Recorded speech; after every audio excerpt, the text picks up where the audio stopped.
I should have known things would collapse when I made that joke during dinner, but I never thought it would go this far, because I truly believed everyone understood my humor and would take it lightly. Yet here I am, trying to explain how my husband managed to twist my words into proof of betrayal and expose me publicly in ways I never imagined possible.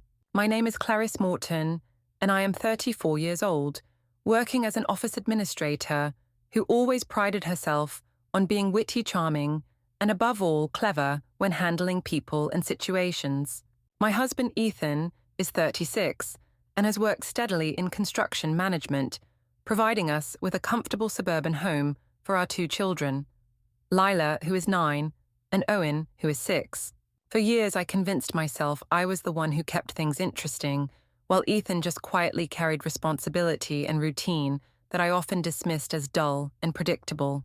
Looking back, I see how careless I was with the balance because I turned our marriage into a stage for my jokes while assuming he would always stay behind me clapping, no matter how cruel my words became. The story really started at a dinner with friends where I laughed too loudly and said something that should have remained unspoken, and although everyone laughed with me, Ethan simply stared down at his plate without comment. I brushed it off later by telling myself that he was sensitive and needed to stop worrying about harmless remarks, but deep down, I noticed his eyes had hardened and his silence carried weight I did not understand at the time. Over the next weeks, I believed nothing had changed because he came home as usual and helped with homework while still paying bills and mowing the lawn. Yet I began to sense a shift in the way he looked at me, like someone who was carefully studying, every move waiting for the right moment to act. My sister Sophie kept saying Ethan was too controlling and that I should not let his moods dictate my happiness, so I leaned on her for support whenever tension grew in the house. His mother Margaret, on the other hand, offered me cold looks during family visits, as if she already knew I was guilty of something greater than careless words. I ignored it all, believing I was still in control, but control was an illusion I had crafted for myself, and it was already slipping through my hands. The dinner started in a bright restaurant filled with chatter, where I instantly slipped into my usual role as the one who entertained everyone because that was what people expected of me. I wore a dress that drew compliments and smiles, while Ethan sat quietly by my side with his usual patient posture that I often found irritating. The group included my sister Sophie, who adored my quick tongue, and his mother Margaret, who never missed an opportunity to frown at me across a table. Conversation bounced easily among friends until travel became the subject, and someone asked about loyalty during work trips. I seized the moment because attention had shifted too heavily toward others, and I wanted to reclaim the spotlight with a sharp line that would guarantee laughter. I leaned back casually and announced that cheating never counts on trips, which made several people roar with laughter, while Sophie repeated my words as if I had delivered the cleverest joke of the evening. Margaret's face tightened instantly, and Ethan stared down at his plate with an expression I dismissed as unnecessary sulking. I told myself he was being overly sensitive because everyone else clearly understood the humor and enjoyed the freedom of laughing at something so bold. I nudged him under the table and whispered that he needed to lighten up, but he only shook his head slightly without speaking. I turned back to the others and exaggerated the joke further by explaining that distance created special rules and what happened outside the home simply vanished when bags were unpacked. More laughter filled the table, and I basked in it proudly because I had captured the entire room's attention again. Inside, however, I noticed Ethan's shoulders tighten and his jaw clench, but I told myself it was his problem, not mine. After dinner, as we walked out, Margaret approached him and placed a hand on his arm, whispering words I could not hear, but her glare toward me said enough. Sophie later whispered that Margaret needed to get over herself because everyone knew I was joking, and only insecure people would take it seriously. I clung to Sophie's reassurance because it fed my narrative that Ethan was the one turning harmless fun into unnecessary drama. At home later, I teased Ethan about his silence and told him he should not make people uncomfortable with his serious face when everyone else was laughing. He replied softly that my words humiliated him, but I argued that he misunderstood the context and that no one believed I meant it literally. He said nothing more and retreated to the garage, which I assumed was just his way of sulking in private. Hours later, while I folded laundry upstairs, I heard his muffled voice from the garage speaking into the phone. I leaned over the stairwell and caught fragments about needing documentation and ensuring everything was properly recorded. My stomach twisted, but I told myself he was probably venting to a friend, or perhaps his mother, who loved encouraging him to doubt me. Still, the tone of his voice was different from normal quiet and measured, with a purpose I had not heard from him before. I wanted to ask about it, but pride kept me silent because I refused to admit that one careless joke might have pushed him toward some secret plan. I convinced myself again that he would get over it in the morning and that my charm would win everyone back just as it always had.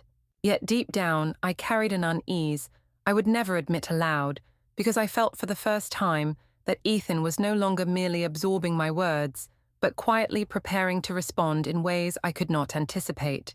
The Chicago trip felt like a reward I had earned because I convinced myself that time away from home was a necessity, not a luxury. I traveled with coworkers and carried myself like a woman, free from restrictions, who deserved to enjoy attention without questions. Ethan texted often during the first day, asking where I was and when I would return, but I quickly labeled his messages as clingy interruptions. I told myself he was trying to control me, when in truth he simply wanted reassurance that I dismissed as unnecessary. Sophie encouraged me over the phone, saying I should not let him dictate how I spent my time, especially since work trips were supposed to be liberating. I leaned heavily on that encouragement and ignored the sinking feeling that Ethan's quiet texts carried more weight than before. That night, I met Victor through a coworker who introduced him as a local photographer, tagging along for social gatherings. He had the charm and ease that Ethan lacked, and he complimented me in ways I had not heard in years. I allowed myself to linger with him at the hotel bar, rationalizing that harmless conversations meant nothing serious. When Ethan texted again, I replied vaguely, saying I was tired and needed to rest, which was true only in the sense that I needed rest from his endless suspicion. I laughed with Victor as he snapped playful selfies and shared them around the group while drinks kept flowing. In those moments, I felt alive again and told myself I deserved to enjoy it since no one back home would ever know. I framed it mentally as self-care, ignoring the deeper betrayal brewing underneath every laugh. The following morning, Ethan asked about my evening, and I accused him of paranoia by insisting he needed to trust me more. I repeated to myself that his problem was insecurity and that my only responsibility was to maintain my independence.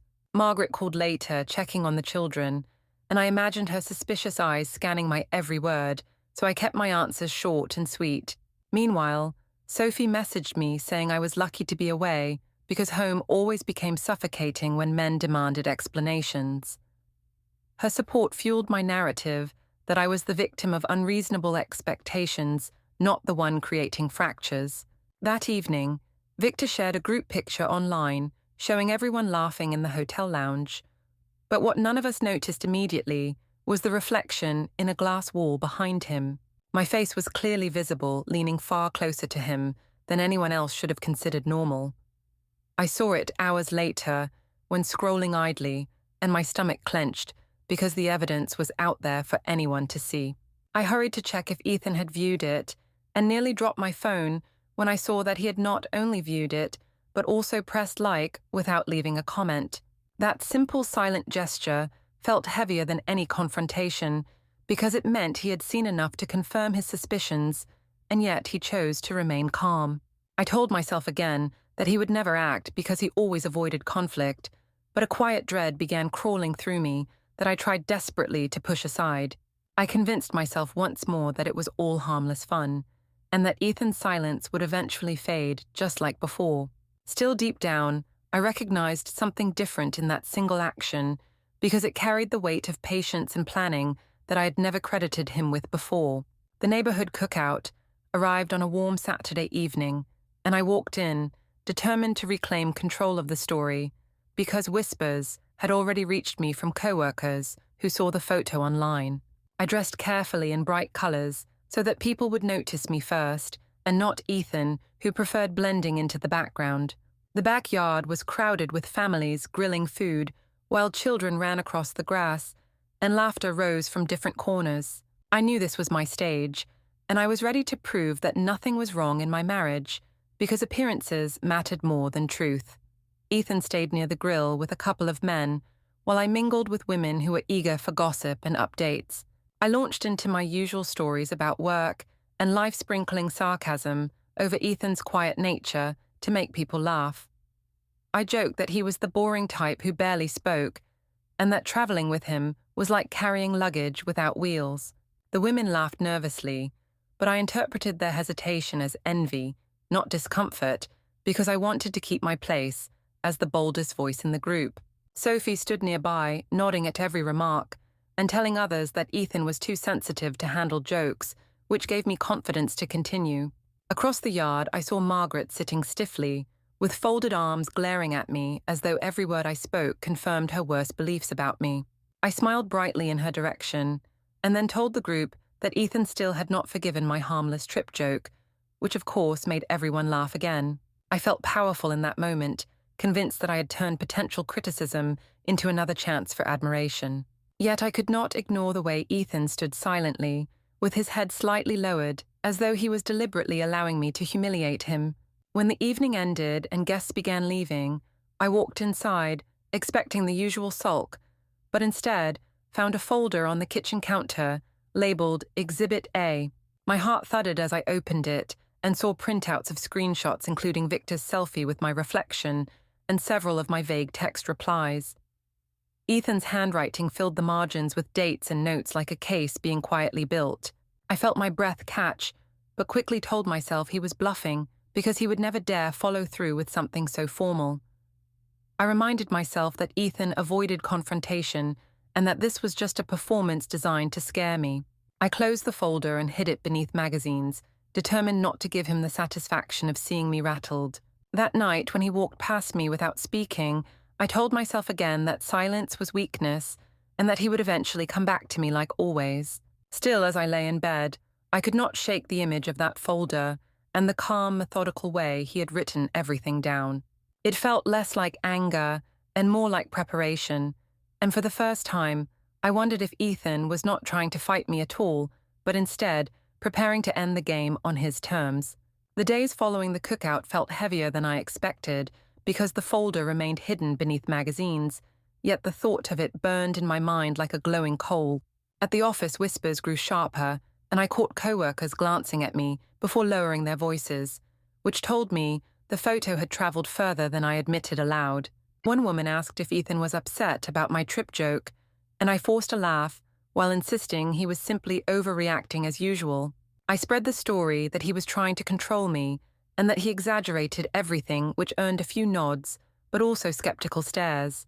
Victor sent me messages trying to joke about the reflection, but I avoided answering because I already sensed danger in leaving a trail. Sophie told me that men often use silence as punishment, and she assured me that Ethan was just sulking until he finally broke down to beg for attention again.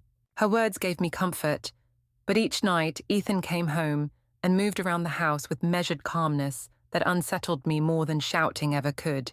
He spent longer at his desk and carried papers in folders, which he never explained, and I never dared ask about because I did not want to appear guilty.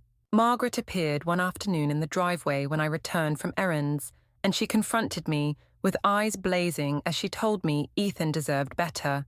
I tried to laugh it off and told her she was meddling, but she leaned closer and said Ethan was stronger than I believed. Sophie later exploded when I described the encounter, insisting Margaret had always hated me, and that nothing I did would ever satisfy her. The argument between them grew so loud during a family gathering that the children covered their ears, while I sat frozen pretending everything was fine. Lila asked quietly later why her grandmother was angry at me, and I brushed it aside, telling her adults argue sometimes. Still, I saw confusion in her eyes and felt something shift because my children were beginning to sense cracks I could not explain away. At work, my manager pulled me aside and suggested I focus more because gossip was distracting the team, which humiliated me further.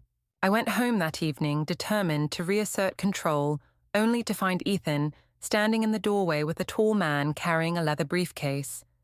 He introduced him as his attorney, with calm, steady words, while placing documents on the dining table. My stomach flipped as I realized this was no longer empty silence or vague threats, but an actual step into something official that I could not easily dismiss. I wanted to scream that he was ruining the family, but instead I stood frozen as the man explained papers while Ethan listened with quiet focus.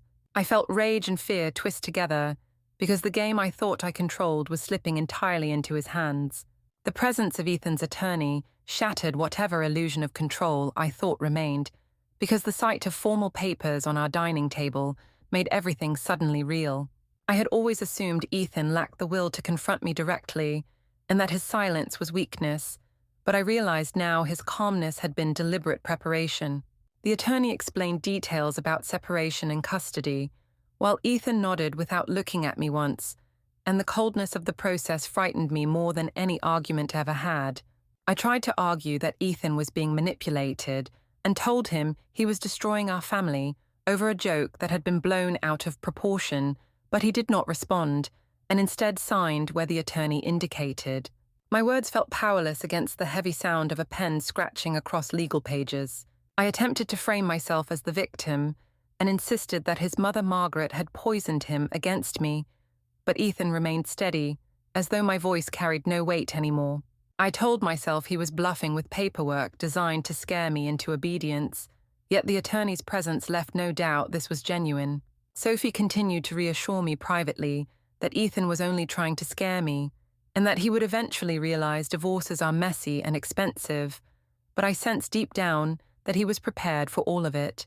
Margaret's eyes shone with grim satisfaction whenever I passed her in the neighborhood, and she no longer hid her belief that Ethan deserved custody of the children.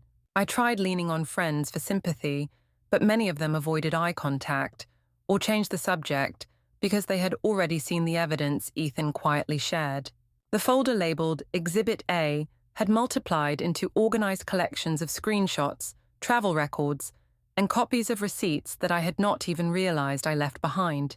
He had every message catalogued, and each vague response I sent from Chicago was now outlined in black ink as proof of dishonesty.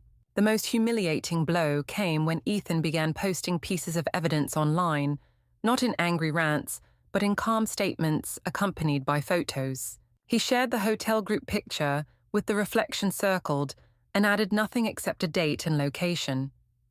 He posted screenshots of my dismissive replies with captions stating only that clarity matters. Friends who once laughed at my jokes began commenting with sympathy for him and silence toward me. I scrolled through reactions in horror as the number of likes rose quickly, and people I barely knew shared his posts with remarks about honesty and trust. I wanted to confront him publicly, but feared that any denial would be drowned beneath the weight of the visible proof. I begged Sophie to help me spin the story, but she hesitated now because she admitted that evidence was impossible to argue against. She told me quietly that perhaps I had gone too far, and for the first time, even she refused to defend me without reservation. I tried appealing to Ethan directly one evening, telling him that he was being cruel and that the children would suffer if he continued this war, but he responded only by instructing me to speak through his attorney. That rejection cut deeper than any insult because it meant I no longer existed in his life as a partner, or even as someone worth arguing with.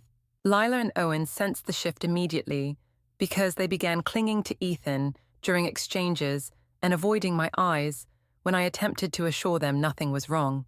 I told myself they were confused by Margaret's influence, yet I could not shake the fear that they had already absorbed the whispers at school and the silent judgment from neighbors who had seen the posts.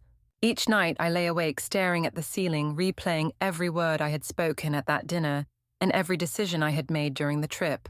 I tried to justify them again in my mind, insisting they were harmless jokes and innocent fun, but the justifications sounded hollow even to me when weighed against the quiet efficiency of Ethan's strategy. He had not shouted, threatened, or begged for answers.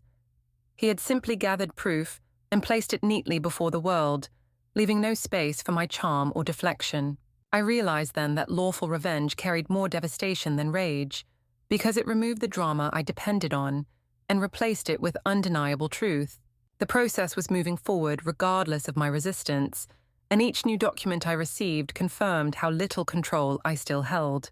Ethan's attorney spoke with polite detachment while outlining financial divisions and custody arrangements, and I sat frozen, hearing my life dismantled through calm professional language.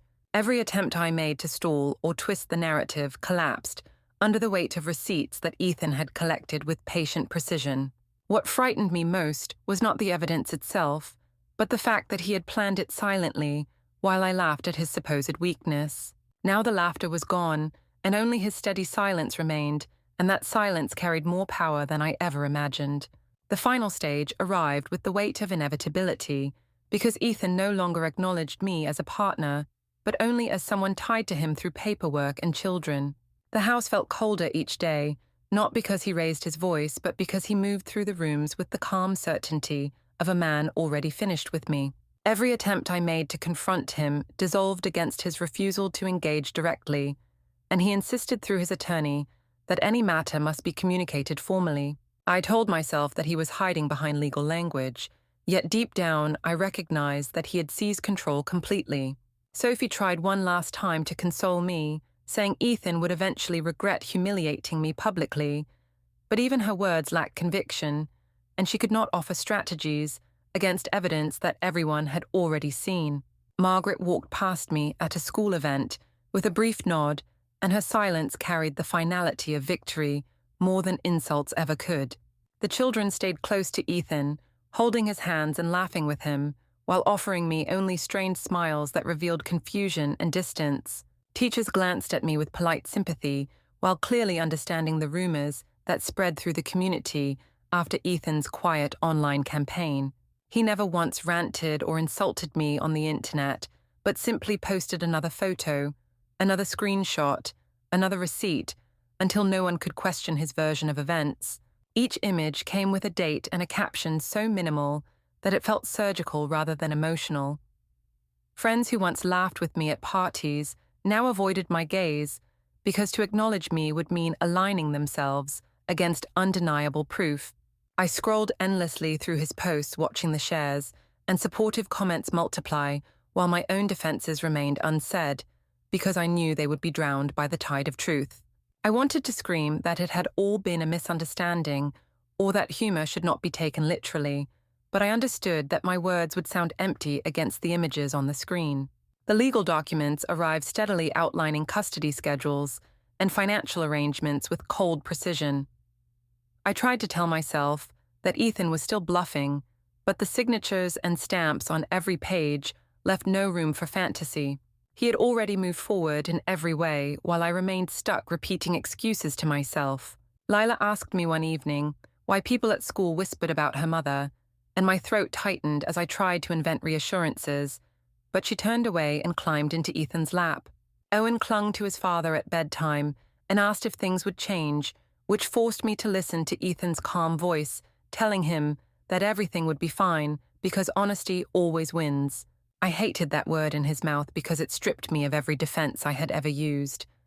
Margaret looked on with quiet satisfaction whenever the children leaned against Ethan, as though she had won a war she had predicted years earlier. Sophie grew more distant because she could not continue defending me without evidence, and eventually she admitted she no longer knew how to argue against the truth. My last attempt at control came when I drafted a long message to post online, insisting that Ethan had exaggerated everything and that my words had been twisted out of context. I stared at the message for hours but never pressed send, because I knew no one would believe it after all the images Ethan had already shared. The battle was over, not with a fight or dramatic confrontation, but with documents and screenshots that required no commentary. The final blow arrived on a quiet Sunday morning when Ethan posted a picture of himself holding both children in the backyard. The caption read simply that moving forward with truth is the only path. The comments poured in quickly with support, admiration, and encouragement, while I sat frozen staring at the screen. My hands trembled as I realized there was nothing left to argue, because his evidence had spoken louder than my voice ever could. In that moment, the full weight of his lawful revenge settled on me, and I understood that I had lost not through shouting or violence, but through calm, undeniable proof that silenced every excuse I ever created. Don't forget to hit like, subscribe, and turn on the bell so you don't miss the next story. Write in the comments from which city you are watching.